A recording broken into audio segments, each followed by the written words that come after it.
Hey, welcome to Kaspa Daily Pulse. Here's what the Kaspa community's been buzzing about today. First up, it was a full-on red day vibe. People watched Kaspa slide down from around 6 cents and started throwing around words like capitulation and bear market.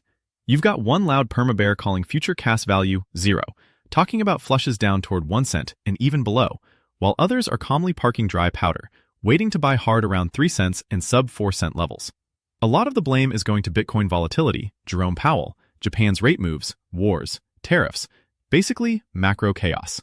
But even in the doom, you still see every day is a buy day, brother energy, and folks flexing quick trades making a few $100 riding the swings. Second big thread today, what Kaspa is in the grand scheme.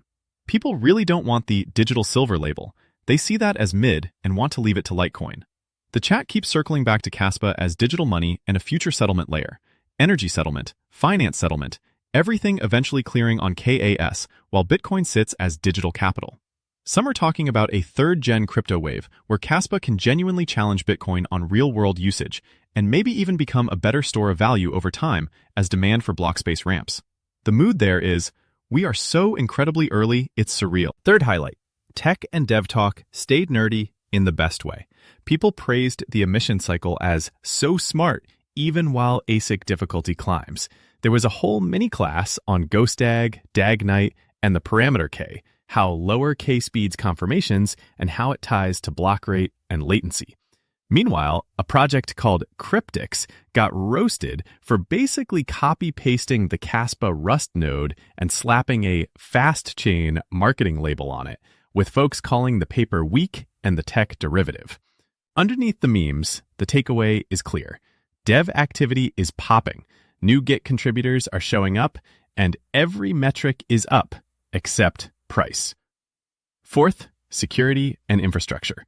One thread is funding a Kaspa point-of-sale system through community donations. Another is all about self-custody, ledger stacks and flex versus OneKey, which still blindsigns Kaspa transactions and hasn't fixed it even after a dev offered help. That's colored by the story of Sudo, whose roughly 50 to 80 million Doge stack was frozen on a Canadian exchange. Everyone's calling exchanges scammers and repeating the mantra, buy, withdraw, hold your own keys. And finally, a quick shout. The community noticed Kaspa getting airtime again on a big crypto livestream, and people are obsessing over wallet number 1. Some think it's a market maker like Wintermute. Others joke it's Satoshi. All they know is it's been accumulating more when price is lower on a pretty structured schedule. That's it for today's Pulse. Let's see what tomorrow brings. Catch you then.